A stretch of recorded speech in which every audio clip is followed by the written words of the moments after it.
My game is small. Here we go. Alright, sorry I'm a little late. I was watching the World Cup game between Brazil and Japan.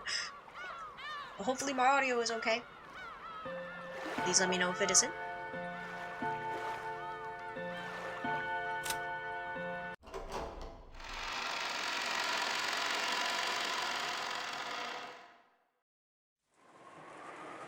Kumasawa and Shannon, pushing the serving cart, ran into Genji and Kanon on their way to the kitchen. Oh, it's Genji-san. Did you lend Maria-san an umbrella?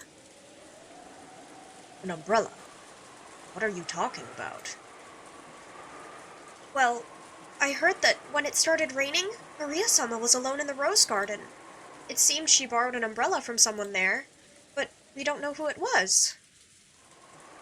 It wasn't me. After all, I actually thought Maria-sama was in the guest house. When Battler-sama first found her, she was already holding a white umbrella. My apologies, but it was not me either. Then, could it actually be the master? Both in the dining hall and right here, everyone had stated that they hadn't done it. That left only Kinzo, but... Maybe he went walking down the corridor for some reason. Would he just happen to see Maria-sama in the rose garden without even an umbrella? The master is not particularly fond of Maria-sama. I agree. I can't imagine that, for Maria-sama's sake, he'd go to all the trouble of descending the stairs with an umbrella. Oh my, how troublesome. Does that mean the one who lent Maria-sama an umbrella really was Beatrice-sama? Kumasawa laughed, just like the relatives at the dining hall who had laughed it off. She couldn't think of any other way to break through the smoke veiling the current situation. Just then, the crisp sound of hands clapping twice rang through the hallway. They all turned around at once to see Goda coming out of the dining hall. Okay, everyone. When serving a dinner, proper timing while setting the table is essential. Please immediately see to setting out the soup. Genji-san, the women are in the middle of an important job, so please don't get in the way. Kanon glared at Goda for being rude to Genji, a person Kanon respected.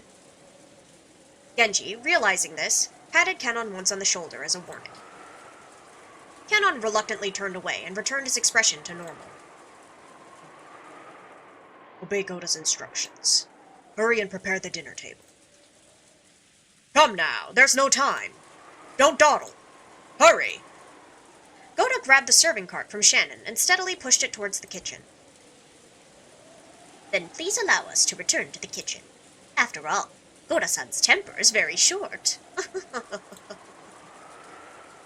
Please excuse me as well. Kumasawa and Shannon left. Only Genji and Kanon remained. Through the window, the darkness of the rainy night could be seen, along with the occasional thunderbolt. Genji-sama, did Beatrice-sama really return? I don't know. Shall I inform the master? That is not necessary. If she truly has returned, she will eventually appear before the master of her own accord. Furthermore, she is a fickle person. It would be pointless to report to the master only to find that she does not appear. I wonder if this means the master's ceremony has already begun. Probably. However, that has nothing to do with furniture like us. We must continue to return the favor we received from the master until our final moments. Yes, that is furniture's duty.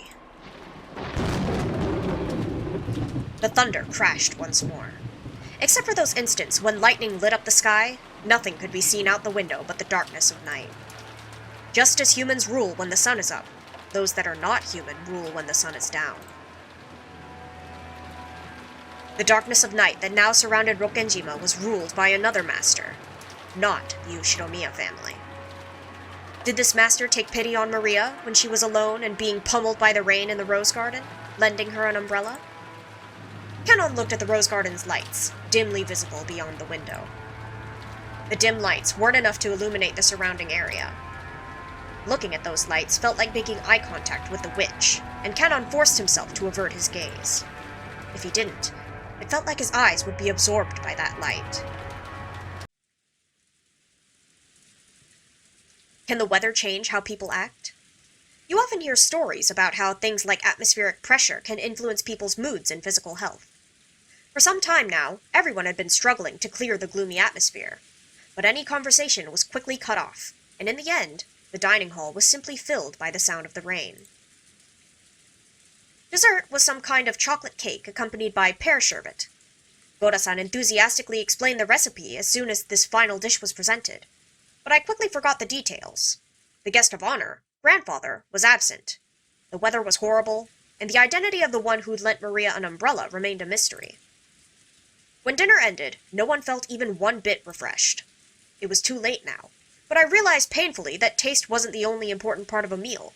The whole atmosphere was also critical.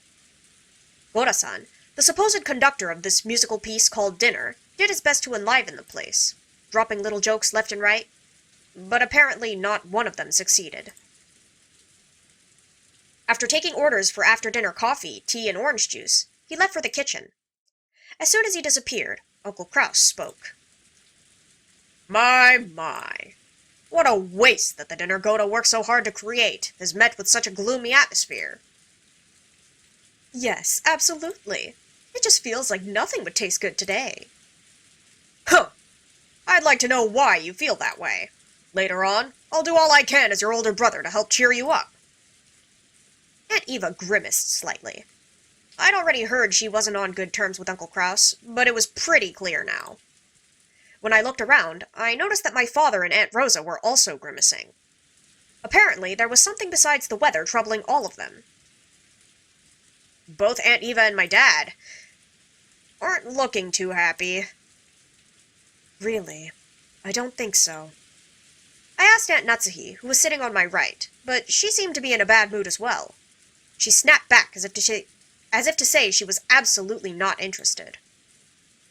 Well, our adult conversation got a little complicated. That isn't something kids like you need to worry about, Battler-kun. Ha ha ha ha ha ha ha! Isn't that right, Natsuhi-san? Kirie-san? Uncle Hideyoshi laughed as he spoke, but without his usual brightness, so I could vaguely imagine just how complicated their adult conversation had become. On top of that, even Aunt Natsuhi and Kirie-san, the people he had directed his comment to, ignored him as though they hadn't heard anything.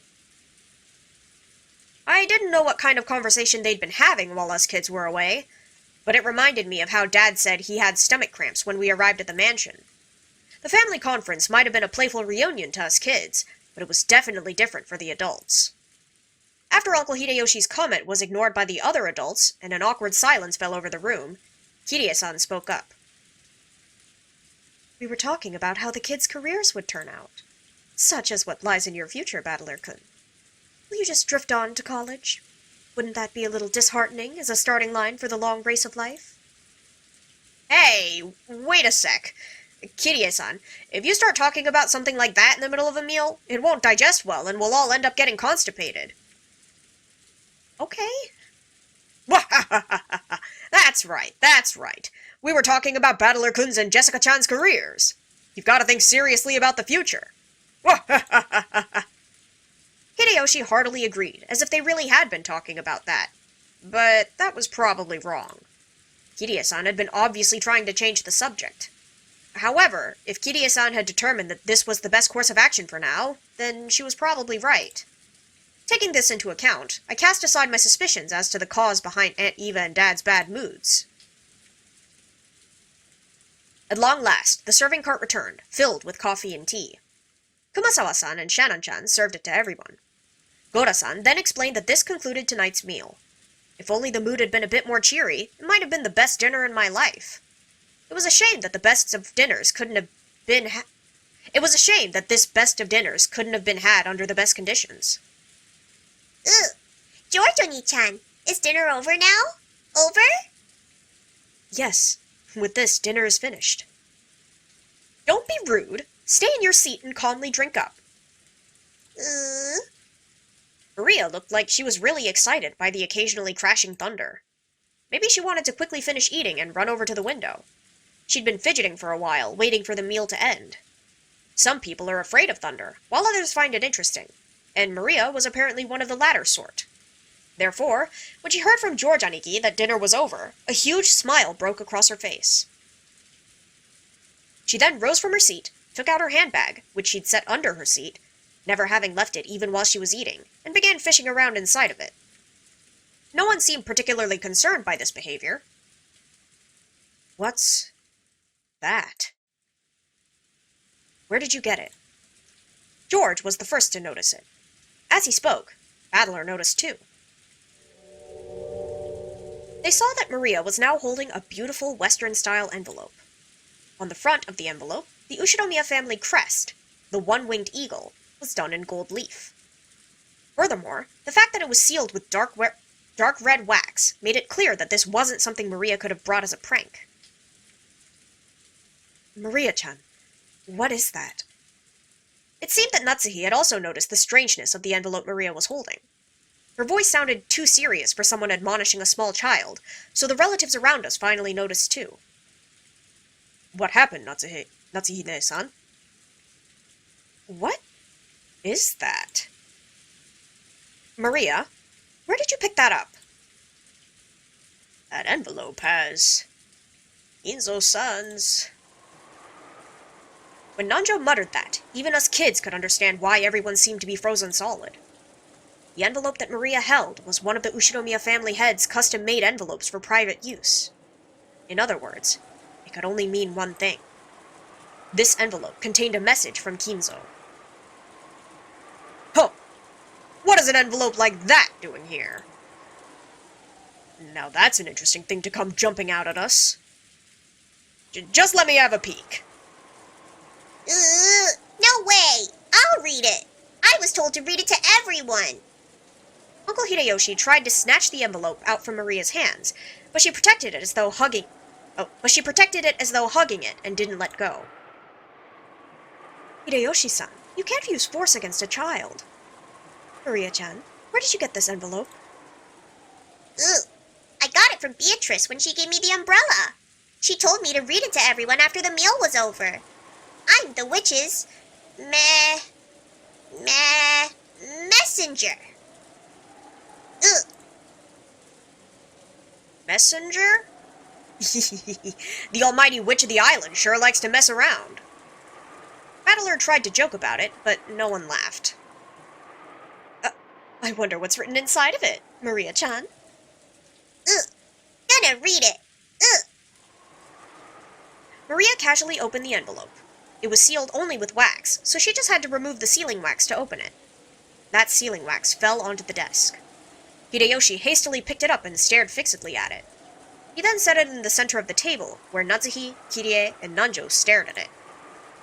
Imprinted in the sealing wax was the one-winged eagle, which was the Ushinomiya family crest and also Kinzo's personal crest. This is the family head's personal crest. I know it from the letters I've received from Kinzo-san before. Without a doubt, this is his wax seal. But aren't there several things in the mansion bearing that crest? For example, if there was some kind of stamp for wax seals, couldn't someone other than Kinzo-san have used it? No, Kinzo-san would always use a ring on his finger, his proof of the Ushinomiya family headship when he sealed the wax. This shape and complex design is definitely Kinzo-san's seal. That's not necessarily so. Anyone in the family must have received a letter from father at least once. We can't eliminate the possibility that someone used this wax as a model to create a fake seal and pass themselves off as father. I agree with Aniki.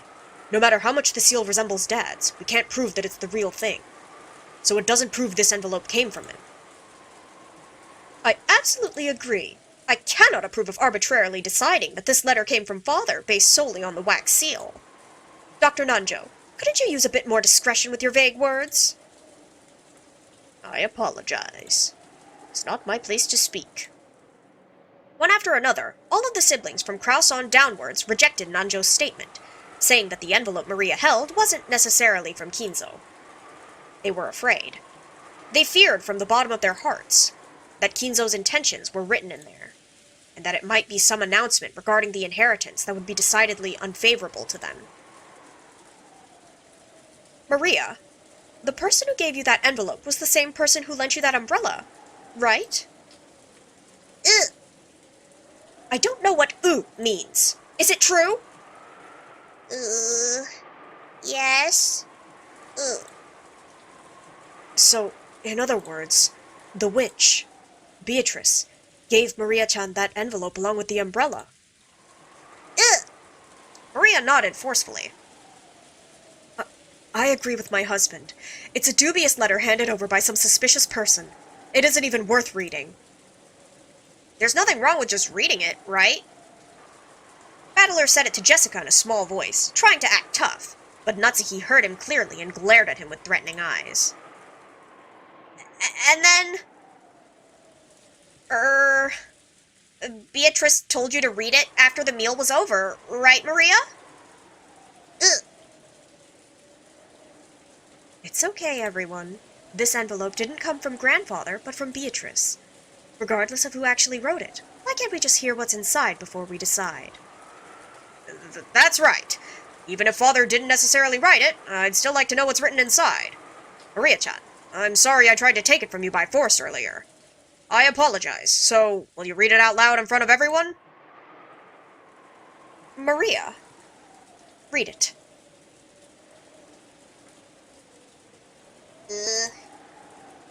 As the relative stared fiercely at Maria, she spread the letter open with a rustle. You think it really did come from Dad? Impossible. Whenever Father has announced something to us in the past, he would always send Genji if he didn't do it directly, correct? I cannot believe that he would use such a joke-like approach. That's right. Maria, a messenger? That definitely doesn't suit Father's tastes. Rosa, could this be Maria-chan trying to surprise us by putting on some kind of show? Maria isn't really a kid who'd be capable of something so thoughtful. Gonna read it. The words came out of Maria's mouth, but for some reason her voice seemed different than usual. Everyone went suddenly silent. Welcome to Rokenjima, members of the Ushiromiya family. I am Beatrice, the alchemist for this family employed by Kinzo-sama himself. Ha! That's crazy! Quiet! I have served him for many years in accordance with our contract, but on this day, Kinzo-sama has announced the final suspension of that contract. Therefore, I ask that you acknowledge my resignation from the position of family alchemist from this day forth. How foolish! What nonsense! I can't stand to listen to it. And now, there is one part of the contract that must be explained to all present. I, Beatrice, lent Kinzo-sama a vast quantity of gold under certain terms. One of these terms specifies that all the gold is to be returned to me upon the termination of the contract. Furthermore, I am to receive everything of the Ushiromiya family as interest. Ridiculous! It's been ridiculous from the very beginning. So, it's basically one of those things, right? Doesn't it sound just like one of those contracts with the devil? The contract has expired, so they've come to collect the interest. Is she trying to grab some retirement money for her old age or something? What a cheeky witch! Battler-kun, now isn't the time to joke around. Battler made a face as if to ask, if I can't make fun of this, what can I make fun of? Some of the adults' faces were pale, while others looked dazed. After hearing this, you may feel as though Kinzo-sama has been savagely ruthless. However, Kinzo-sama did append a special clause to the contract so that you would have a chance to preserve your wealth and honor. If and only if that special clause is fulfilled, I will lose my rights to the gold and the interest for all eternity. Special clause? What is it? Special clause. Beatrice retains the right to collect the gold and accumulated interest upon the termination of the contract. However, if someone is able to discover the hidden gold of this contract, Beatrice must abandon these rights for all time. The collection of the interest will proceed shortly, but if any one of you fulfills the terms of this special clause, I shall return everything, including the portion that has already been collected. Furthermore, as the first step in this collection of Kinzo-sama's debt, I have taken possession of the Ushiromiya family's head ring, which signifies the passage of the Ushiromiya family headship from one individual to another. I ask that you confirm this for yourselves by examining the imprint on the wax seal. Are they trying to claim that that's the meaning behind this seal? That father would relinquish his ring is unthinkable. Kraus stared at the sealing wax as if trying to burn a hole through it. Eva and Rudolph were doing the same thing over his shoulder. Come to think of it, when we were playing chess, I did have a strange feeling that something was missing from Kinzo-san's finger. Dr. Nanjo, don't say something so careless just because of a vague memory. We can't prove its authenticity here. Only by asking Father directly can we determine whether he really handed over his ring and whether this letter tells the truth. That's right. It's just as Kirie-san says. You really think Kinzo-san will tell you? After all, that person's thoughts sometimes surpasses the bounds of common sense. No matter what happens, it's still nonsense. In the first place, the illusion of gold itself is one of Father's tricks. I've already heard enough talk of that gold from the rest of you. But this is the witch speaking, right? About how the inheritance and all the assets will be handed over to the one who finds the gold, right? So, maybe Beatrice-sama is Father's legal advisor, or in charge of his funds. We can't possibly trust some strange person who entrusts such a suspicious paper to a child. Aniki, we need you to be frank with us. Is it possible Dad's assets are being managed by someone you don't know? No, that's impossible. As the family head's representative, I control all of Father's assets. It should be impossible for anyone to do as they please with them It should be impossible for anyone to do as they please with them without me knowing it. So, this must mean that there are some assets you don't control, right, Kraus-ni-san? How foolish! Such assets could not possibly exist! Oh, but there is such a thing. An asset of Father's that you don't control. There is no way such a thing could exist. No, it does. It's Father's. No, Beatrice's hidden gold. Let's keep it simple. In short, Dad has some trusted confidant that Aniki doesn't even know about. Furthermore, this person has always been in charge of watching and managing the gold. Or it could be some eccentric rich person who offered him a loan with rules like a devil's contract. Could it be that this confidant called Beatrice is trying to test which of Kinzo's children is the most worthy to be financed by her gold? Kirie's question was one that all the siblings wanted answered. Upon reflection, they realized that Kinzo's strange epitaph had hung in the hall beneath the witch's portrait for quite some time. While it had long been whispered that whoever solved the puzzle would receive everything, no one had ever clearly stated it. It was just something that everyone had hoped might be true. And right here, right now, the thing they'd hoped for had been clearly stated in Beatrice's letter. It clearly specified that everything of the Ushinomiya family would be given to the one who found the gold. Kinzo-sama has already publicly displayed the location of the hidden gold within the epitaph under my portrait. The rules apply equally to all who can read the epitaph. If you discover the gold, I shall return everything to you. Tonight, I ask that you enjoy your battle of wits with Kinzo-sama to the fullest. I sincerely pray that this night will be both intellectual and elegant. Beatrice the Golden. Where is it? Where's Beatrice? Is it a tip? The portrait epitaph. Behold the Sweetfish River running through my beloved hometown. You who seek the Golden Land, follow its path downstream in search of the key. As you travel down it, you will see a village. In that village, look for the shore. Okay, yeah, that's... And then... Okay, so we have the letter and we have the epitaph. Good to know.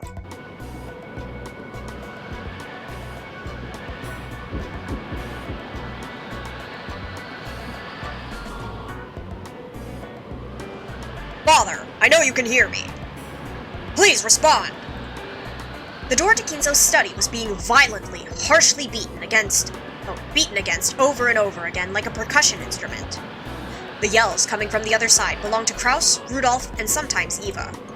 It was the siblings who were trying to intrude upon Kinzo's study to question him about the truth behind that mysterious letter. Kinzo was eating. An elegant tablecloth was set over the desk, and the fabulous dinner that had adorned the table down in the dining hall was reproduced here. Kinzo continued his meal in silence. Shannon, taking away an empty plate, looked uncomfortably between the door being pounded on and Kinzo's face. Everyone is calling for you. What should I do? Leave them. God and my meals both hold silence as a virtue. Should I silence them? There's no need. It does not even reach my ears. Kinzo enjoyed his food, apparently indifferent. Genji quietly lowered his head and took a single step back. As he did, Kanon, who stood in reserve like a shadow behind and to the side of Genji, opened his mouth. Maria-sama apparently received a letter from Beatrice-sama, so I imagine they want to test its authenticity. Has she started already, then? Come, Beatrice. I have no shortage of coins to be wagered. Shall we enjoy this night to the fullest? I don't think I'll lose. Your smile will be mine for all eternity.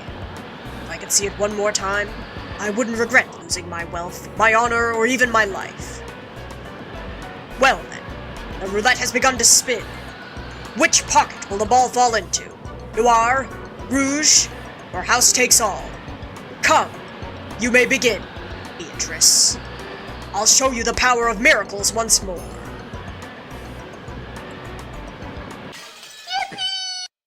Yippee! Hi, Kimono, how are you?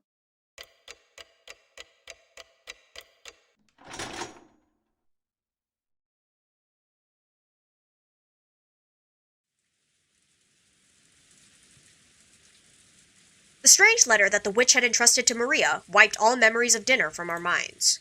Maria was repeatedly barraged with questions by Aunt Rosa and the other parents, and became increasingly ill-tempered when they refused to believe her. Good, how are you? I'm also good. I was watching the World Cup match, so I started stream a little late.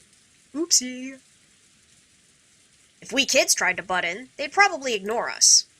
Our parents were all stirred up, firing back and forth about the gold and the distribution of the assets and completely forgetting that we were even there. You two, it was a crazy game, wasn't it? Poor Japan, I know. They did really well, though.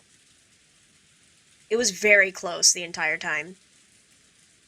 I'd already guessed they'd been talking like this in the shadows, but I hadn't thought they'd be so blunt. It gave all of us kids a considerable shock. From what we could overhear, all the parents wanted more money as soon as possible. Back and forth about grandfather's inheritance. Back and forth about the distribution of the gold if it was found. About advance payments and cash.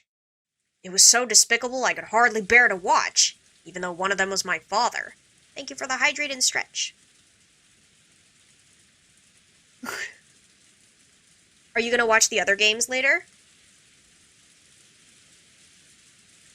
There's 2 more today, right? It looked like Jessica felt the same way. We left our seats without being asked to, and went to hang out somewhere well far away from our parents. I get it. Now I totally see why grandfather hates coming down for meals. I'm so disillusioned with our parents right now. All that about money and inheritance. How could they act like that right out in the open? Possibly cooking dinner and then going back to work later. The last game is at 2 a.m. for me, so definitely not that one. Yeah, that one might be a little late.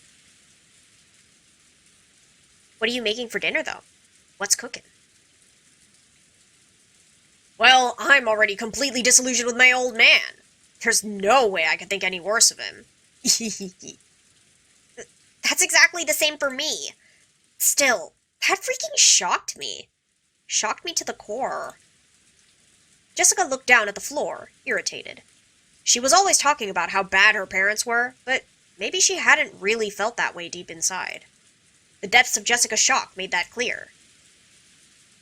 You're all minors being supported by your parents, so you might not understand. But getting money is neither a simple nor a pretty thing. I won't try to force you to understand right now, since you're still kids. But even so, I want you to realize that your parents are just doing their best in their own way. Oh, great. George Aniki's gotten all mature. George Nissan, I know you're working hard as a full-fledged member of society, but does that mean you turn into a shameless, greedy vulture like our parents whenever you start talking about money and assets? If it were only for my own benefit, then no, I wouldn't want to do that. However, when your family and your employees, your subordinates and their families are all counting on you, there are some times where you must fight. I hate that kind of fight. That back and forth about grandfather's inheritance just makes me want to puke. Jessica pretended to spit violently. That harsh reaction made the depths of her pain very clear. Let's stop talking about this. All this about grandfather's hidden gold, property, and inheritance is our parents' problem, not ours. I agree. At the very least, I think children have a duty to be considerate and stay out of their parents' way when they're talking together. Sounds pretty boring. Everyone knows the phrase, adults are filthy. But we had now seen that for ourselves, and that really did give us a considerable shock. Yeah, all this inheritance talk is bad, give it to me instead. Crazy. Same, though. George Aniki was now pretty much an adult, and I'd already been disillusioned with my dad, so the shock wasn't that big for us. But Jessica seemed to be taking it hard.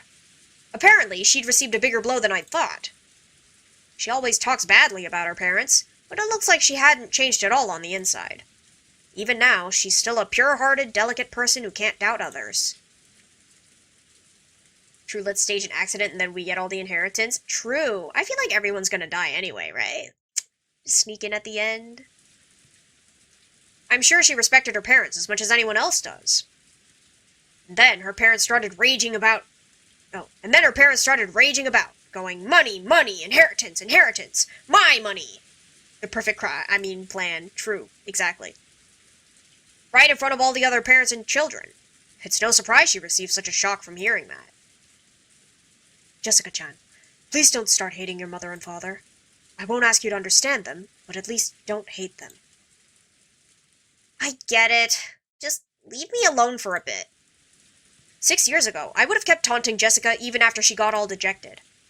But I guess I really have grown over the last 6 years. I realized it'd be better to leave Jessica alone right now. Jessica suddenly looked away sulkily and left the parlor. She probably wanted to be alone for a while. I could do nothing but wordlessly watch her back as she left. Come to think of it, I wonder where Maria-chan went. She's probably pouting in front of the portrait. Maria truly looked up to witches, and she'd expected that coming in direct contact with Beatrice and receiving the letter as proof would surprise everyone and make them happy. However, the adults had doubted its authenticity, thoroughly bombarding Maria with questions and refusing to accept her story. Even for me, it wasn't hard to imagine how much that must have hurt Maria. We couldn't speak to Maria or Jessica. In the end, George, Aniki, and I just abandoned ourselves to the sound of the falling rain in the dark night. Wonder what's happening with that typhoon. Maybe there's something about it on the news. George Aniki started walking over to the corner of the parlor where the television was. He hadn't called me over, and I really couldn't have cared less where the typhoon was on the sea now. So without going over to the television, I loitered around the window. The wind hasn't picked up that much here, but I wonder if it's horrible over the sea. I did hear about a severe storm warning on the weather report. Ah, Kirie-san. I take it those big talks between the adults are going smoothly, yeah? She seemed to catch the sarcasm. Kirie-san shrugged. I wonder if that stomachache of a discussion will continue all night. It's not going to be fun. Well then, please enjoy playing vultures to grandfather's property as much as you'd like. I feel sick. I'll agree with you on that. If I could just slip away like you, I'd do it. Unfortunately, I can't, even if I'm not allowed to speak. We spouses have it pretty rough, too. Kirie-san took a deep breath, smiling bitterly. That's right. They probably wouldn't let Kirie-san speak, since she only married into the family. Still, as Dad's partner, she's had no choice but to stay by his side and support him. She's probably had to bear the full brunt of this mental pressure much more than me. I wasn't going to apologize, but realizing that I'd spoken too harshly, I cut the sarcasm for the time being. So, how does it look? Are they still stuck on the topic of the mysterious witch Beatrice? More or less. Those 4 siblings are always piling up secret agreements when they come together to discuss the division of grandfather's inheritance. They're saying that some unknown 5th person has appeared and is trying to make things even more complicated, and there's no way that that'll make for a peaceful conversation. Just when you think they're snarling at each other, they'll set up a common front. Natsuhi-ne-san's not the only one getting headaches. On the one hand, they all want a larger portion than the other siblings, so they're all rivals. But on the other hand, they don't want 1 yen to be snatched up by anyone other than the siblings, so they're also all allies. Oh, was that just Battler monologuing? Gosh. I hadn't been told the details, but the siblings were apparently discussing how to protect their shares under various situations, setting up ceasefire agreements and rules to prevent anyone from getting an unfair advantage, even preparing to resort to legal action if absolutely necessary. That they would go this far to preserve their shares was so beyond disgusting that you just had to acknowledge their resilience. So, basically, Beatrice is like an assassin sent by grandfather. He probably wanted to scare the hell out of his children for talking about the inheritance without him. Who is this Beatrice, I wonder? If everything she claims is true, then she's a mystery figure that no one knew about until today. And she also knows about grandfather's hidden gold. On top of that, she was even entrusted with the head's ring. She must truly have been trusted by him. Well, obviously, I don't think she's a witch riding around on a broom. But there's no doubt she's a mysterious person who's earned the right to be called a witch. Okay, wait. Beatrice called herself an alchemist. So, if we assume that her gold is all transmuted, is there a chance that it can be untransmuted, even if they find it? Because she said, like, oh, you know, if they find the gold, then they can have it. But what if she just, like, spitefully untransmutes it to whatever it was originally? So that no one gets it anyway. If only Maria-chan would go into more detail about that. Everyone's been smothering her, even though she's just a little girl. They really scared her, and some things they might have asked now can't be asked. Oh, and some things they might have asked now can't... What? And some things they might have asked now can't be asked. I wonder if those people have ever even read The North Wind and the Sun. What we do know is that Maria received a letter from a person who took the name Beatrice. She sure is shy for a mystery person, entrusting Maria with the letter and hiding away even now, when she could have just appeared and talked to us directly.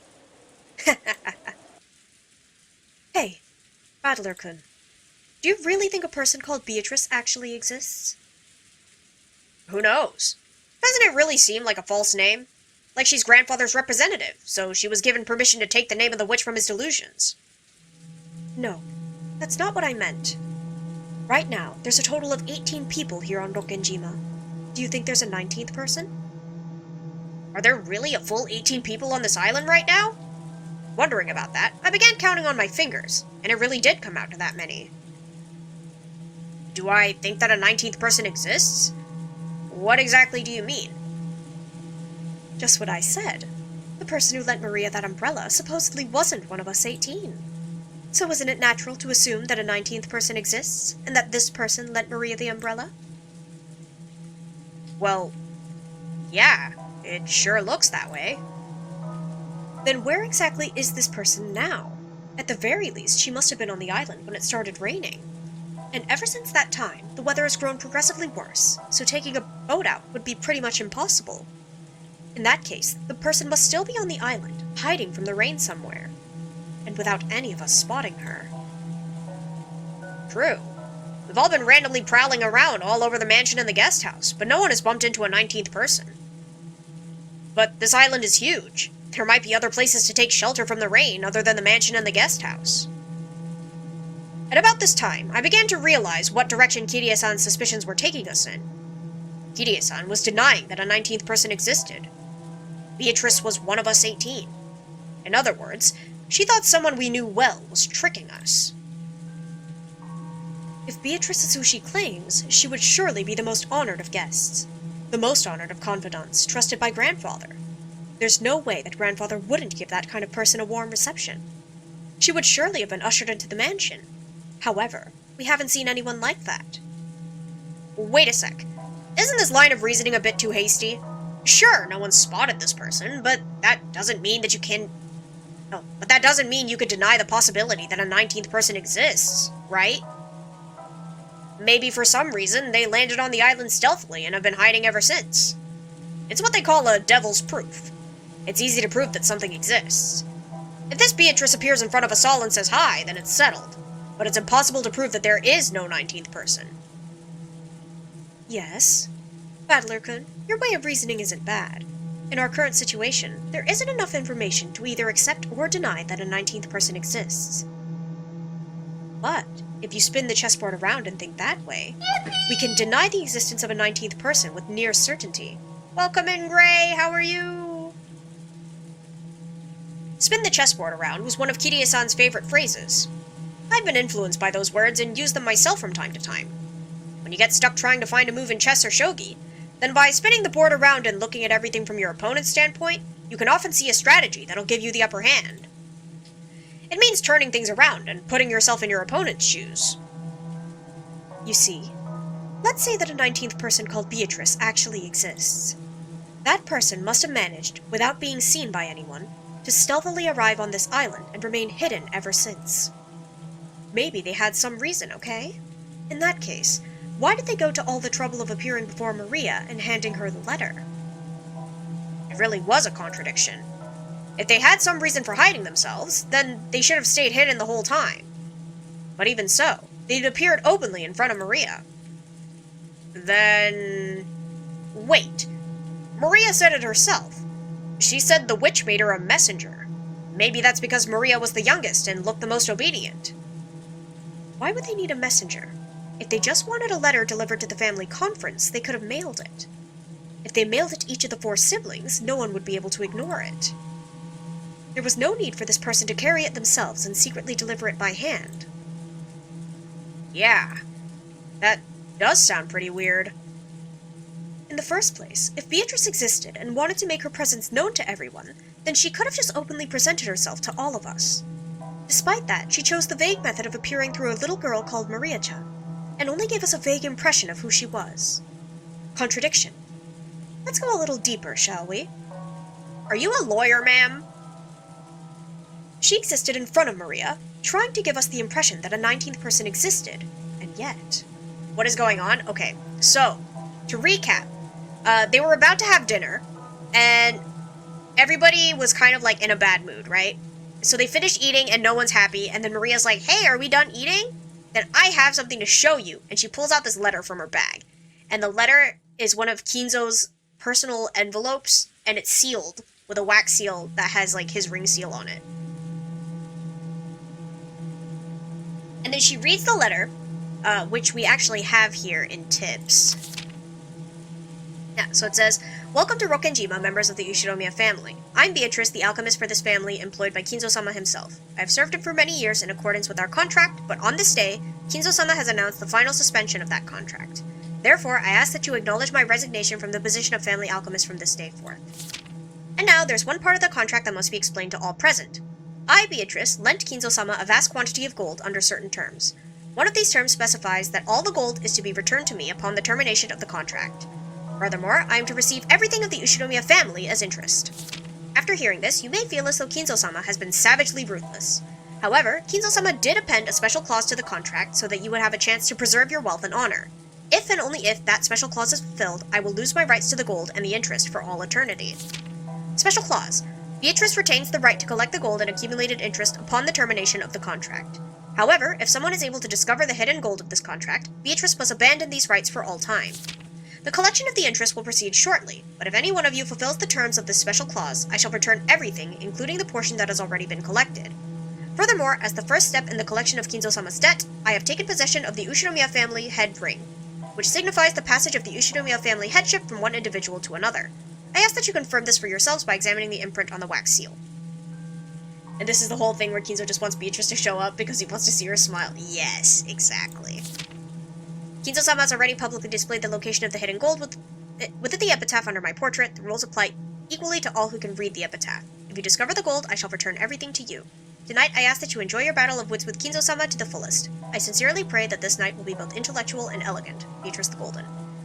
Yeah, and now everybody's arguing, because they don't believe that Beatrice exists, but they're like, okay, so surely Kinzo has some kind of, like, secretary or confidant that he's talking to that nobody else knows about.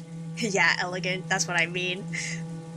And so they're, like, basically grilling Maria for everything she knows. Maria's upset. Jessica's upset because her parents are acting like kids. So she left. George is watching TV because he wants to know where the typhoon is. and Battler is currently talking with Kirie about whether there is an extra person on the island or not. Because right now, there's 18 people on the island that they know of. But assuming that George is real, yeah.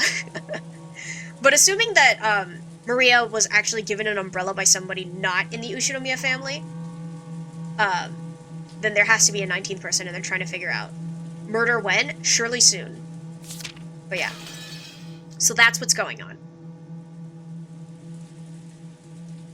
She still hasn't appeared before us and is hiding somewhere at this very moment. Think about those contradictions. You've got to keep these things in mind when you spin the chessboard around. In short, if a person wants to leave us with the impression that Beatrice exists as the 19th person, what might their goal be? If this person wanted to hide, then they wouldn't have made their presence known.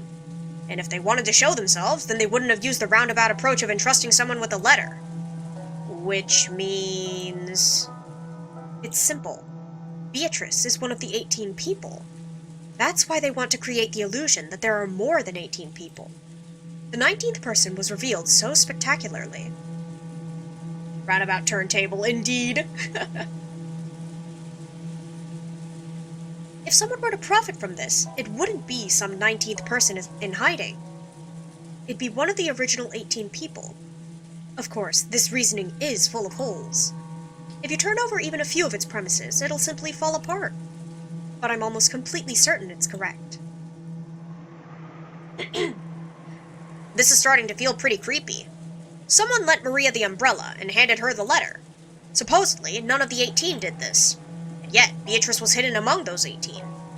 What was this person planning? Hiding their true form and pretending to be Beatrice? I suspected it might have been Maria-chan play-acting, but the contents of the message were extremely complicated, and it's hard to imagine Maria-chan writing that herself. However, I can't deny the possibility that Maria-chan is working together with someone. Food made, let's go! What did you make? Wait a sec. Maria's a 19-year-old kid, right? 19, what? A 9-year-old kid, right? What could she possibly be planning? And with whom?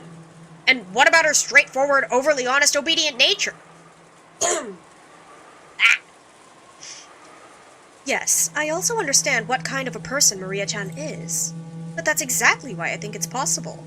Rigatoni with bacon, mushroom, courgette, and cream sauce with 2 different types of cheese. How fancy! Enjoy your dinner. Battler would like her to be 19, that's for sure. I hate that. But yes, it's true.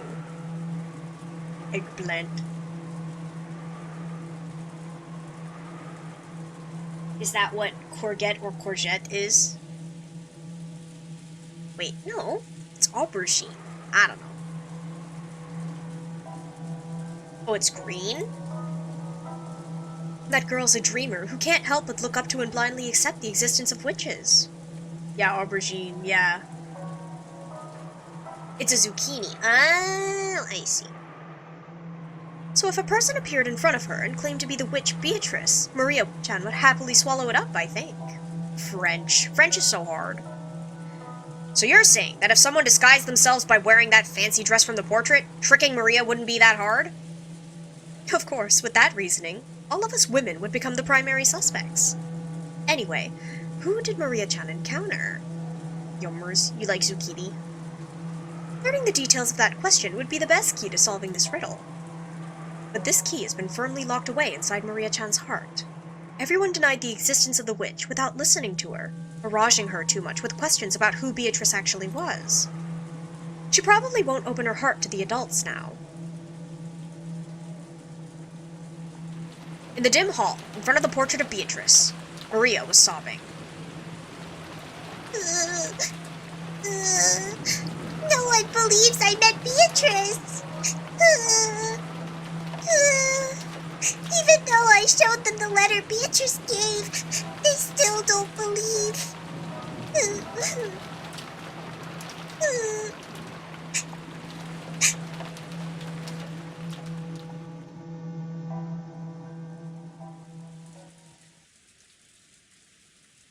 Anyway, Maria-chan is holding the key.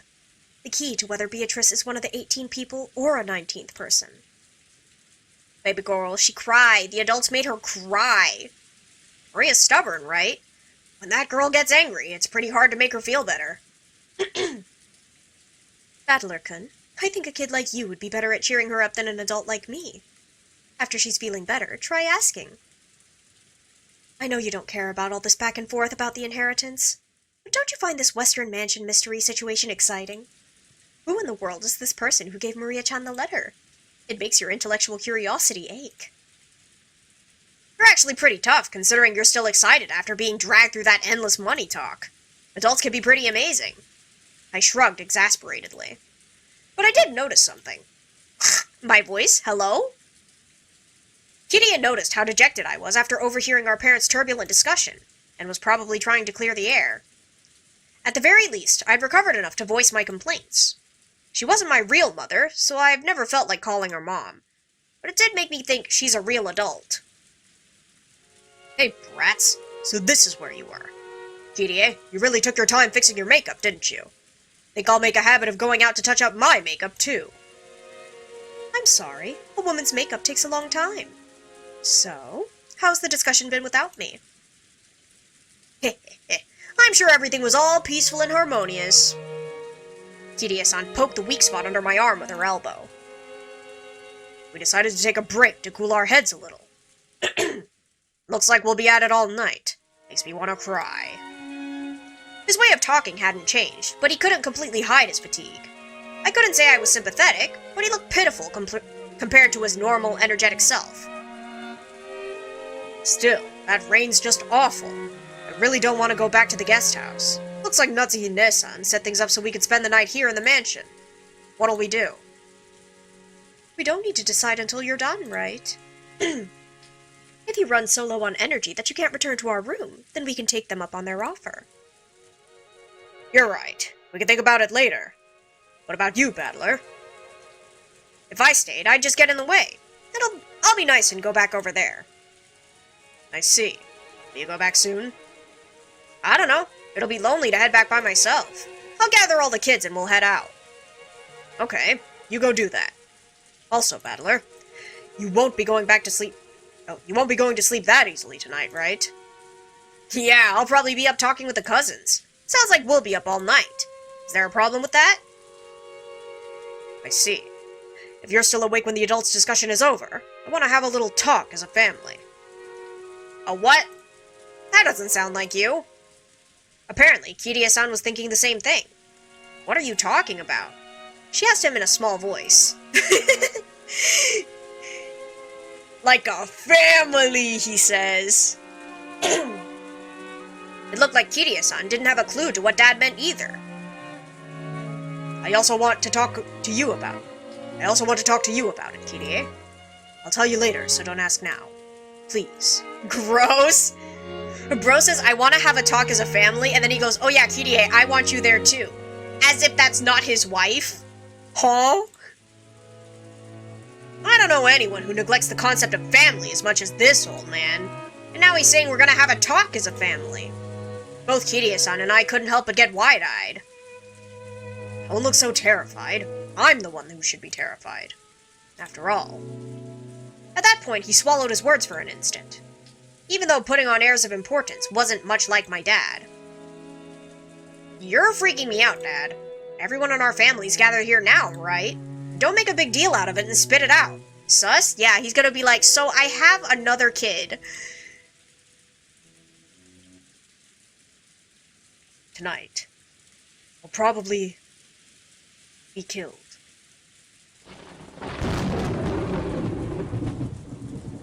Beatrice is my other daughter! That's crazy! Yeah, what? Huh? There was a huge crash of thunder. It must have been really close. Dad's expression, brightly illuminated by the lightning, was burned into my eyes. Ominous? How does he know?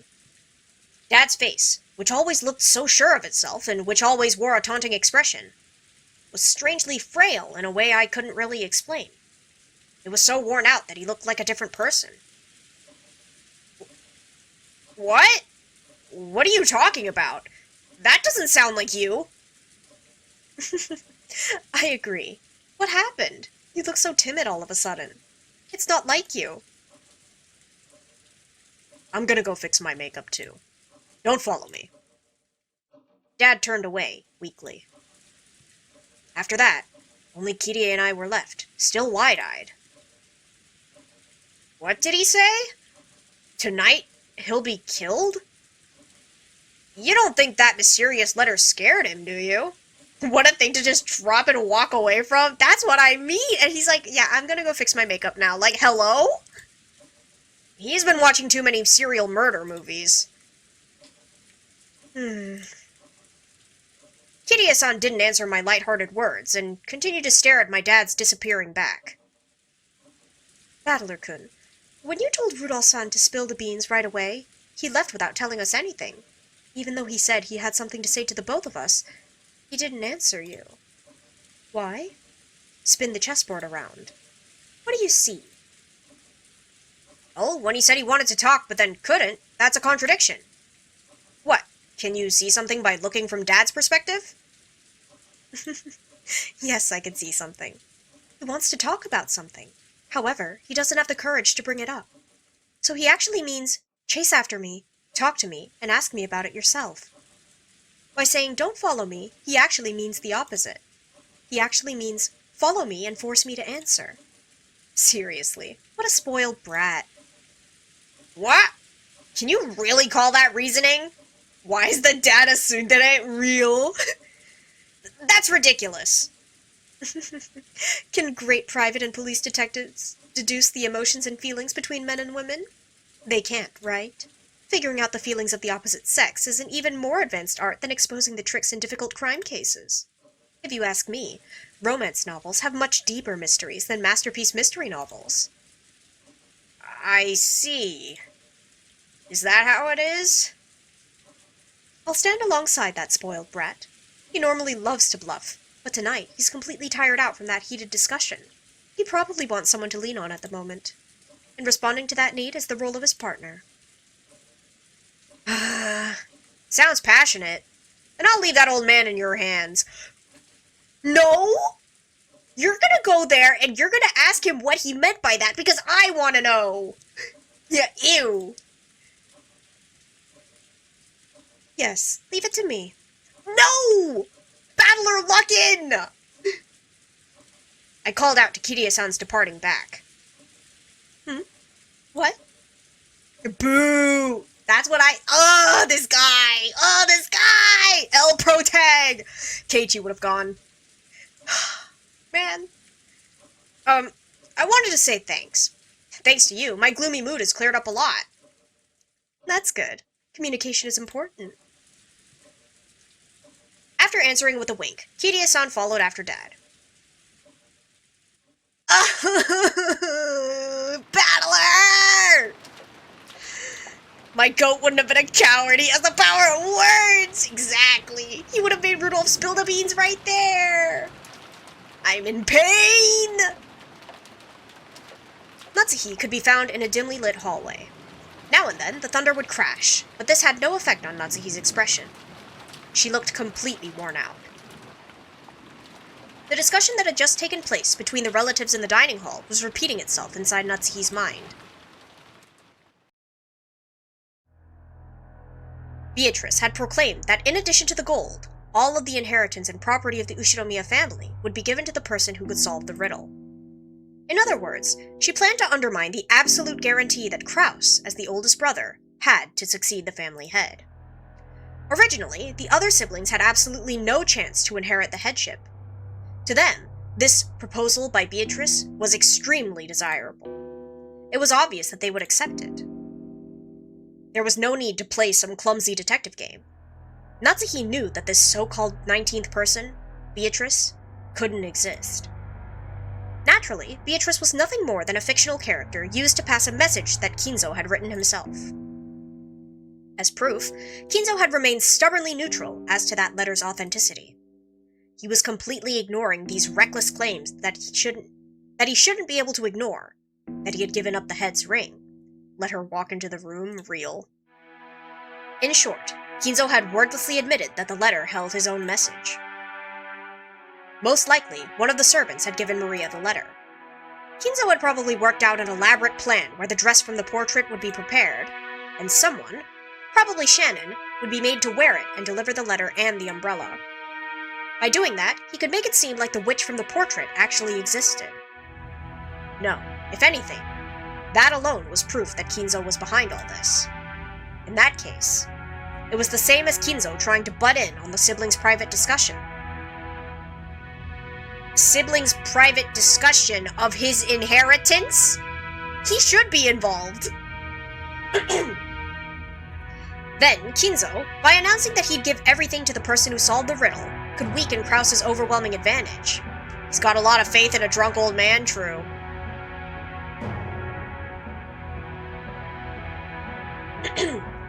Now it was certain. Kinzo had eavesdropped on the siblings' discussion in the parlor earlier that day, so he had known how Krause had staved off the attack by the other three. And to make the scales of the battle go back into balance, he had sent out this strange letter, which had benefited Krause's rivals. He didn't have to eavesdrop, bro. He has servants. He was trying to push this crazy theory so that Rosa, who had a weak position among the siblings because of her age, would join with Eva and Rudolph. Then, with a 3-to-1 advantage, they'd be able to overwhelm Krause yet again and make their ridiculous theories get accepted by force. And by doing that, he gave them the power to resettle what had once been a nearly decided conflict. They had now started repeatedly pressing Krause to pay them a large amount of money. Using the condition that all of the siblings would guarantee Krause's position as the successor, talk about advance payments was being brought up again despite having been rejected once. Of course, even without the story about the hidden gold, the Ushinomiya family's store of wealth was vast. How does Battler know about the adult convo? So the first conversation he wasn't there for, but then after dinner they all started talking about it again, so he heard it then. That store of wealth alone was more than enough. Even if the hidden gold was buried forever along with Kinzo's death, there would be more than enough to satisfy. Yeah. That's what upset Jessica so bad, because she heard her parents talking about it and she was like, oh my gosh, why are they like this? I'm so ashamed. And then she ran away. Therefore, even if they weren't that interested in the gold itself, Kinzo had managed to instill the lifelong fear that, on the off chance that someone found the gold, that person would be granted the headship. And this kind of Achilles heel would definitely be taken advantage of by someone sooner or later. The only person with this fatal weakness was the successor, Krause. The other siblings had found. No, they'd been told by Kinzo about something that only Krause could lose, and they had thoroughly taken advantage of that. Natsuhi, as Krause's only ally in this painful position, and as his wife, wanted to fight alongside him. She kept trying to explain to him that the existence of the gold itself was a farce, and that there was no need for him to compromise. Krause had always told Natsuhi. He had told all of the siblings. He always said that the hidden gold was nothing more than an illusion created by Kinzo. Therefore, Natsuhi had believed it as his wife, and had supported her husband on that foundation.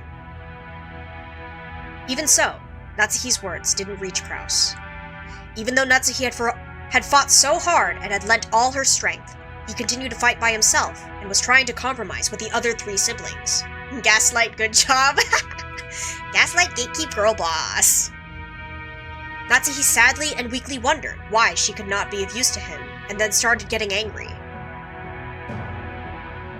It had happened when everyone decided to take a short break to cool their heads. Natsuhi had flared up against Krause. Enraged, she had asked why she couldn't be useful to him. Sauerkraut! Crazy. He had then told her that he wanted to talk about something, and invited her into a room that she was normally not allowed to enter. That room had been sealed with a heavy-looking padlock, and just looking at it had given her an uncomfortable feeling. Is he gonna lock her in the room?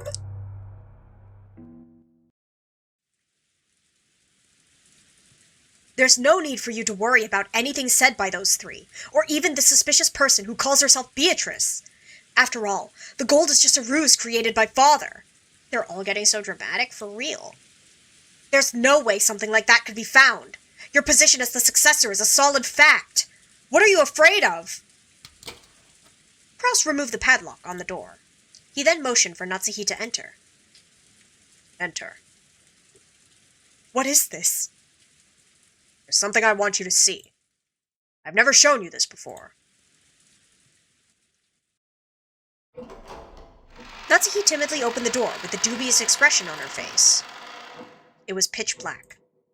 She searched for a switch to turn on the lights, but since this was her first time in the room, she didn't know where it was.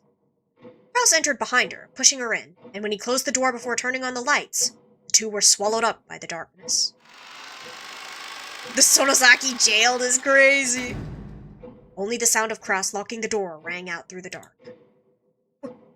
What are you doing? The lights! I'm turning them on now. Wait. Just as he said, when Krause pushed a switch on the wall, a flickering light turned on and lit up the room. That's... Natsuki had her breath taken away. The room had no windows, and at a glance, it appeared to be empty. In the middle of the room, a small round table had been set, and the lights brightened only that table, as if it were the leading part in a play. On top of the table, a red tablecloth of elaborate design had been set out, covered with dust. And on top of that, something about the size of a grown man's arm had been set down. That something took Natsuki's breath away. It's a gold ingot of incredible purity. Without this, no one would have believed the legend of the gold. Ooh, it's real! It was an ingot of solid gold. Even in the faintest light, it sparkled with a noble and dignified glint. This is not a proper ingot. I don't even know whether it was cast inside or outside the country. What? Come on. Where's the history? Backlog? I'm gonna save just in case.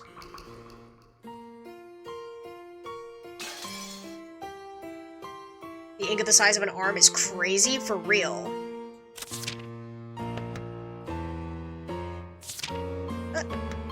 This is not a proper ingot, I don't know. Okay, I was right. Okay, this is weird, but okay. It took a high level of skill to make the purest of solid gold ingots, and in order to verify that purity, it was standard to have the original foundry and the name of the bank that guaranteed it imprinted on the gold. However, this ingot did not have that kind of seal. This mysterious gold bar had come from an unknown foundry. Look here. There's nothing to be afraid of. It's just a bar of gold. Natsuki, following Krause's words, timidly approached the ingot. Right there. Krause pointed at the surface of the ingot. Natsuki concentrated on that section. Right there was the thin imprint of the one-winged eagle's crest. Natsuki's breath was taken away once again. That's right. This is the legendary ingot that Father said he received from the witch, that the president of Marusu witnessed and was allowed to select at random to take back with him. That gained the trust of the fixers in the business world.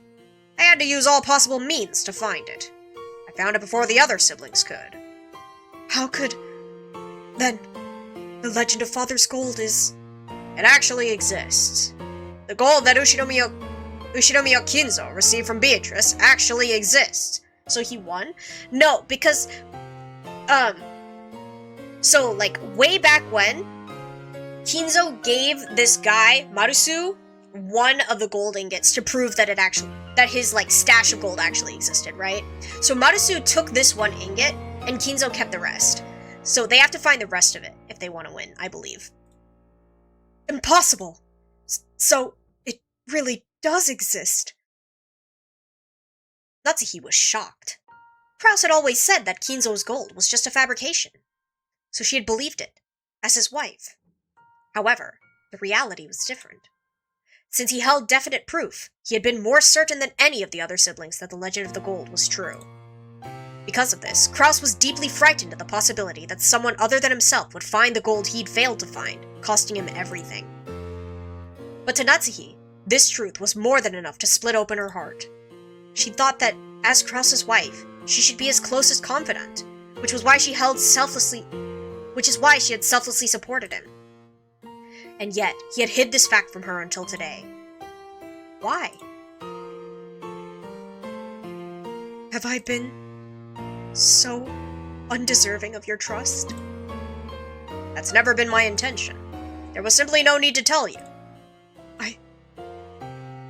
Is that all a wife means to you? Calm down. Becoming passionate easily is one of your bad habits. You're the one who's making me like that, aren't you? I've been supporting you as a wife ever since I married into this family. For your sake, I threw away the family I was born into, and I've been offering up my heart and my body to serve you. And in return, this is what I get? How could you? Kraus grimaced, looking annoyed. His expression effectively communicated how much he disliked this part of Natsuhi, even if he didn't say it out loud. Ma'am? Yeah, ma'am? It doesn't look like I'll be of any use to you anymore. They're both in the wrong, but huh? Yeah. I feel like this family is just really messed up. Like, all of them are. That's fine. I can resolve the troubles with the siblings by myself. They love the drama, exactly. Also, sir, telling your wife it's okay to be useless? Excuse me? I don't need your help. That's wrong! This is the Ushinomiya family's problem. It's true that I'm not permitted to wear the family crest on my body, but I'm still your wife! Even so, are you saying I'm not capable of helping you? Sauerkraut is not it, yeah. Are you? I especially wouldn't want to risk getting you involved. It would probably make your headaches even worse than they are now. Take a rest for today. The siblings will deal with the siblings' problems.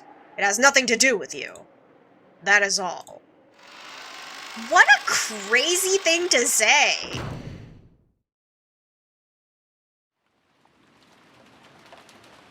A dull headache tormented Natsuhi. No matter what medicine she took, no matter what scents she burned, it wouldn't heal. I hope he dies instead of Rudolph now. How about they both die? I think that sounds good. In fact, simply wandering alone through the dark corridors and listening to the sound of the rain seemed to be a better cure. I may be Natsuhi, but I was never Ushinomiya Natsuhi.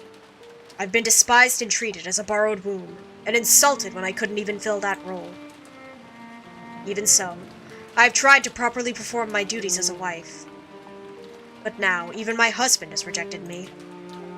I've done my best raising my daughter, as if it were the last job left to me.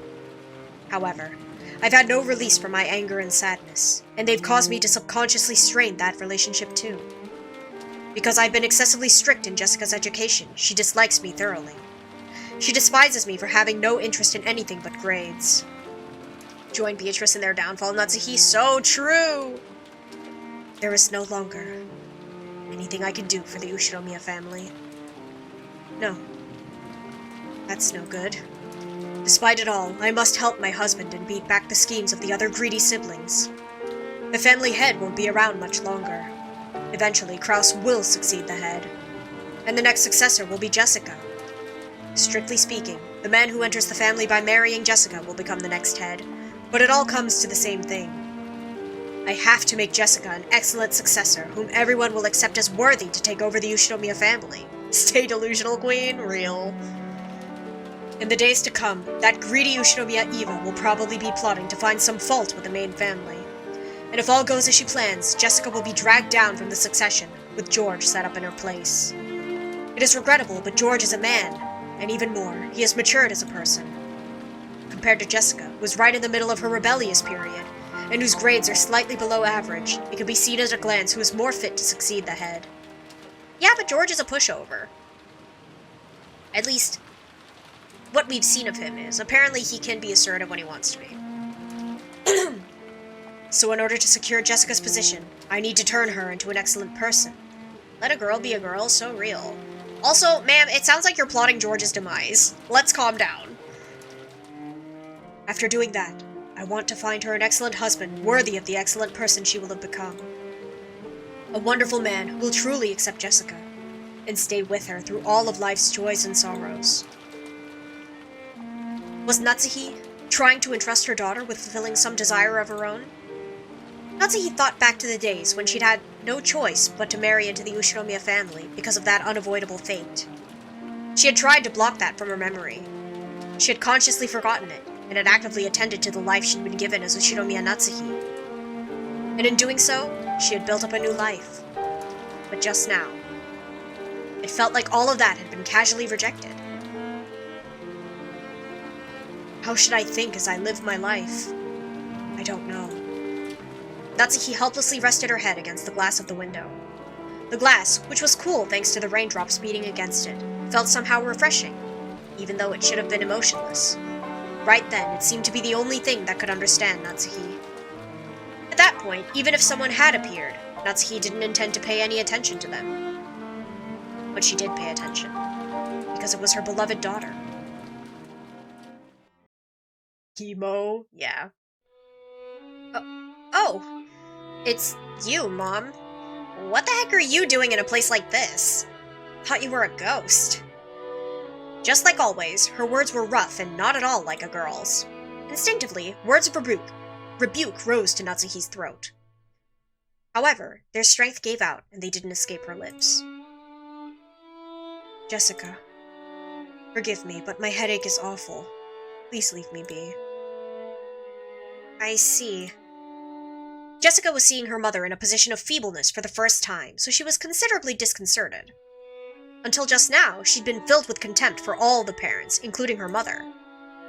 But now, those feelings had been completely swept away. Her mother's utterly exhausted face had wiped them all out. In its place were the words George had told her.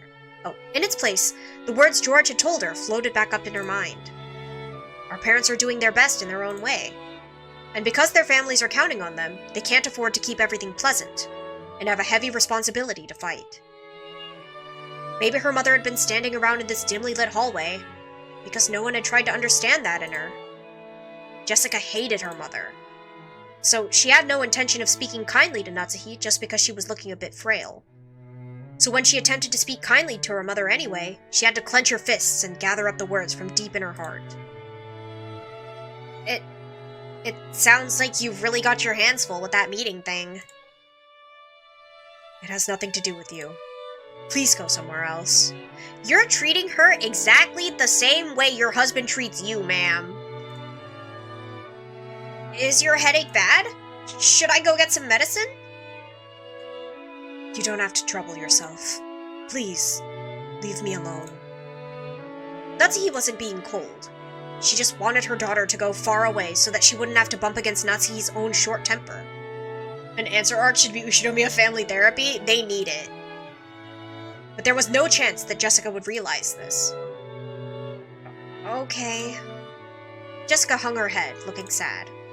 Seeing that expression, Natsuki recognized the kindness that Jessica was trying to muster. She gave her head a small shake to drive away her own unkind feelings. Then I'll leave. I'll be with the other cousins, so I don't get in the way of the adults. See you later. Wait there. She called Jessica, who was trying to leave and looked lonely, to a stop. What? Thank you for being so considerate. It isn't good of me to go to sleep and leave you alone. Don't talk like that! You'll bring bad luck! I've made you worried, but I'm okay now. I'll go. If I let my daughter see me this feeble any longer, I'll only make her feel more uneasy. With that thought in her mind, Natsuki left Jessica with words of gratitude and made to depart. This time, Jessica called out to her mother's back. Natsuki stopped and turned around, asking what business Jessica had with her. But Jessica herself didn't know why she'd stopped her mother, and for a while she smiled wryly, muttering to herself as she hesitated over what to say. She was poking around in her pocket when her hand touched something, and she took it out. Hey, Mom? I, was given a charm today. What was it? A charm against magic? I'm pretty sure that you're supposed to hang it from your doorknob, I think. I forget. There's no point in me having it, so I'll let you take it. It was the scorpion charm that Maria had given her on that beach. Although she'd heard of its various effects from Maria, Jessica's mind had gone blank, and she was just barely able to even say that much. Jessica, thinking that her mother probably wouldn't accept it anyway, immediately drew back the hand she had stuck out, grasping the charm. So when Natsuki came back to take it, she was extremely shocked. What is this? Some kind of prize toy? Well, I think it's something like that. I guess you wouldn't really expect a charm that looks like a toy to do anything. But her mother took the charm from where she grasped it in her hand. Thank you. I'll take good care of it. Sometime soon, in exchange, why don't I give you a charm that was important to me when I was a child? It's not like that's why I gave it to you. But, well, if you really say so. Then I will rest for now. My headache is awful. Try not to stay up too late. Sure. Natsuki put the charm in her pocket and turned away. Weird bonding moment? Yeah, I mean, it worked. She then disappeared into the dark hall.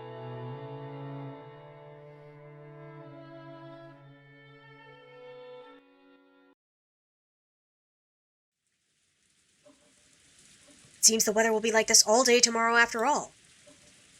Dang, this makes the good weather we had earlier feel like a lie.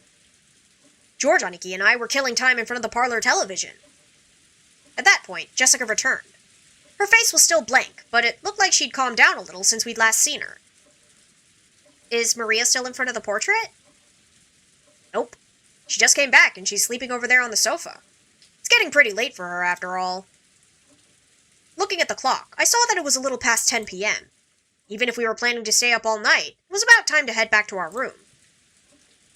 Well, my mom did have a room prepared for us in the mansion. What'll we do?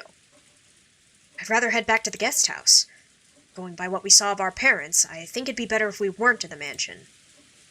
I agree. Feels like they're telling us kids to mind our own business and stay out of their way. Let's be good little boys and girls and do that. As we were talking about this, Aunt Rosa came into the parlor. She was looking all over restlessly, probably trying to find Maria.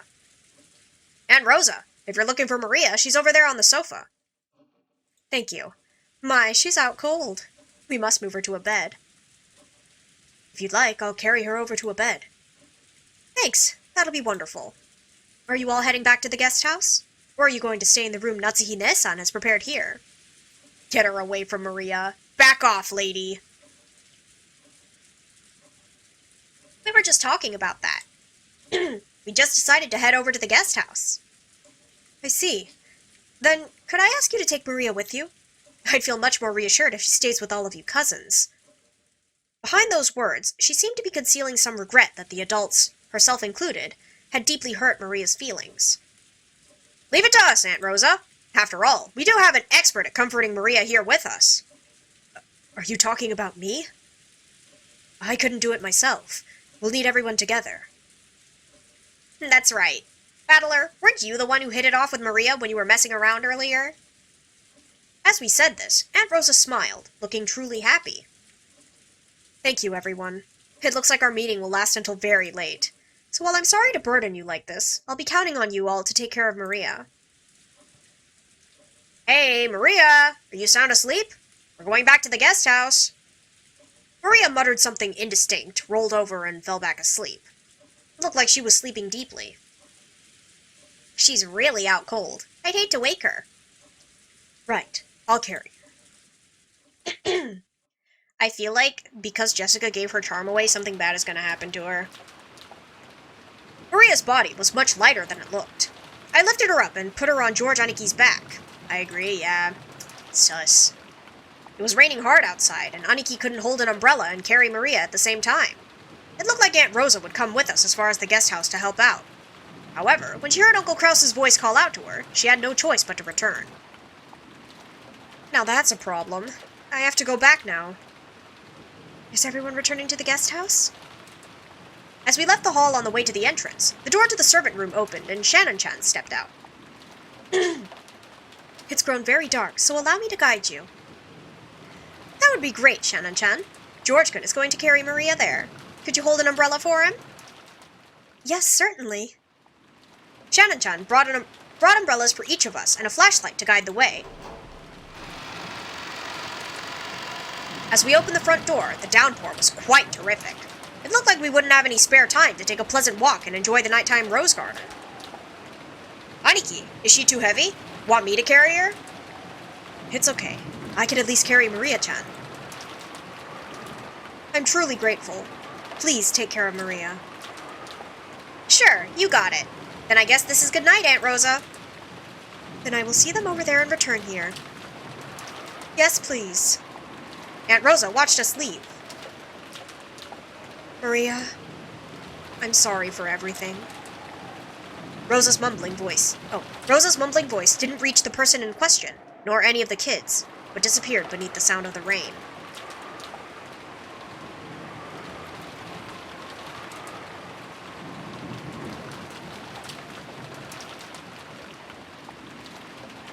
After cutting through the rainy rose garden, we arrived at the guest house. If only I'd applied for the position of Maria carrier. Then I would have gotten a chance to have Shannon-chan's huge boobs rubbing all over my arm. Bruh. That's not why I did it. It's a misunderstanding. I thought that if I didn't walk like this, George-sama would get all wet. Come on, quit babbling and go in. After being urged on by Jessica, we folded up our umbrellas and went into the guest house. Has anyone gotten their clothes wet? I could bring some towels if you want. You don't need to worry about us that much. Thanks, Shannon-chan. Shannon. Battler isn't as low as Satoko, but he's close. Get him out of here. Ah, that's right. We were planning to play cards or something. Would you care to join us for a bit? Huh? Who had the night shift on today's schedule? I believe we had a special schedule during the family conference. Also, I think a few alterations have been made, so I'll go and check. Wait, if you have to go all the way back to the mansion to find out, don't force yourself. Oh, that's all right. I can find out from the servant room in the guest house. Please excuse me for a short while. Shannon-chan gave a quick bow and went into the guest house servant room. The rest of us headed for the cousin's room and decided to put Maria to bed for the time being. Maria was sleeping very deeply, and there was absolutely no sign of her eyes opening. For now, we'd get out some soft drinks from the room's refrigerator and drink those while playing cards or something.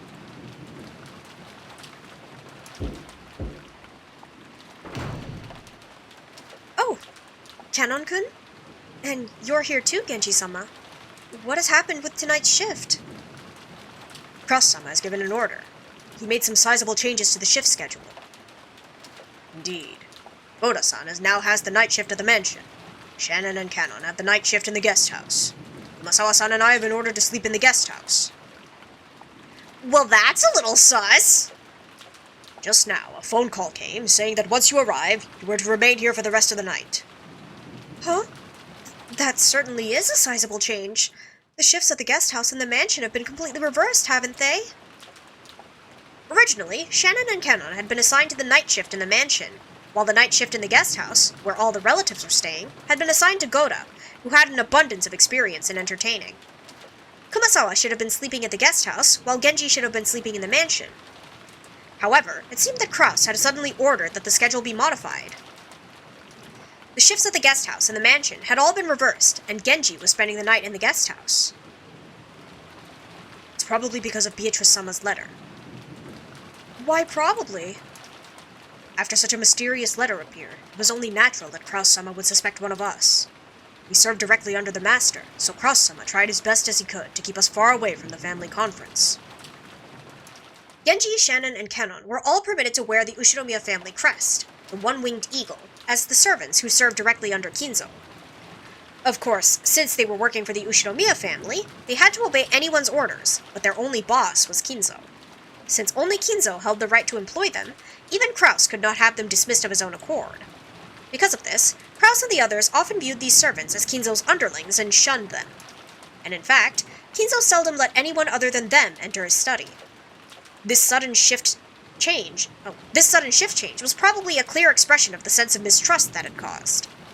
Considering the time Kinzo had left to live, this would definitely be the last family conference before the problem of the inheritance came up.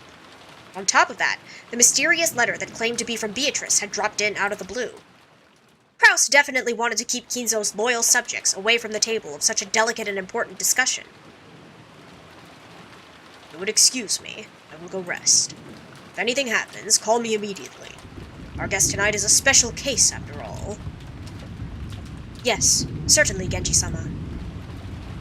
Genji nodded back and went behind a screen, took off his jacket, and slowly began to relax after a day's worth of tension. The ones who just returned now. Were they the children? Yes, the other relatives are having a conference in the mansion. It looked like it would drag on for quite some time. We've got it easy. It's already this late, and there's this weather. The rest of the relatives will probably spend the night in their rooms in the mansion. Yes, probably. I'm only saying this because Genji-sama isn't around, but I'm a little happy I was sent to the guest house. I guess. Oh, why's that? Because you could stay away from Madam and Eva-sama, those bullies? Or do you have another reason?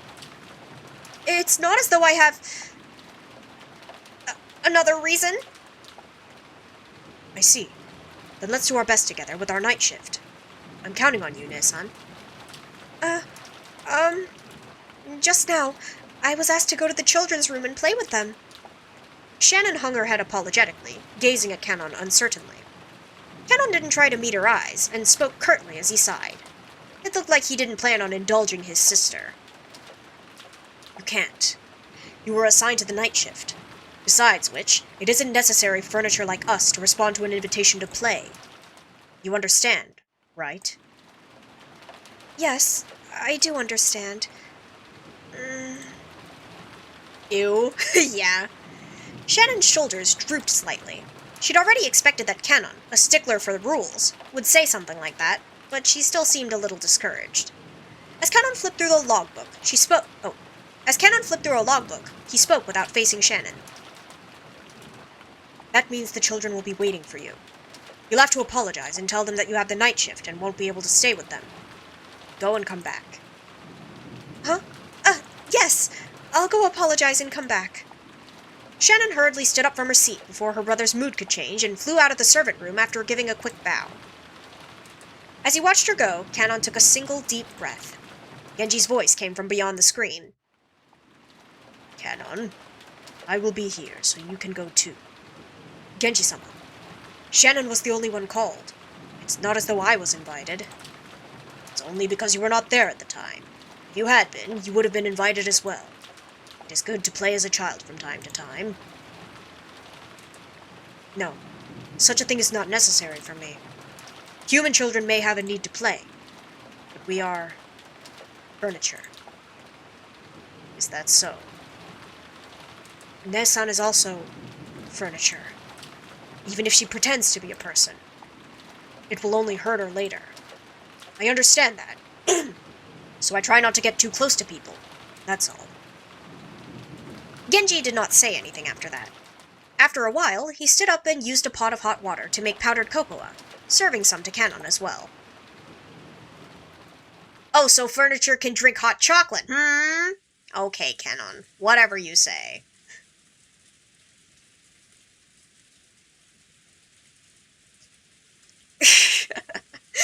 Oh man, I think we're gonna stop for today though.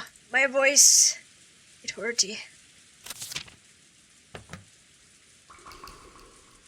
See if there's anybody we can raid to.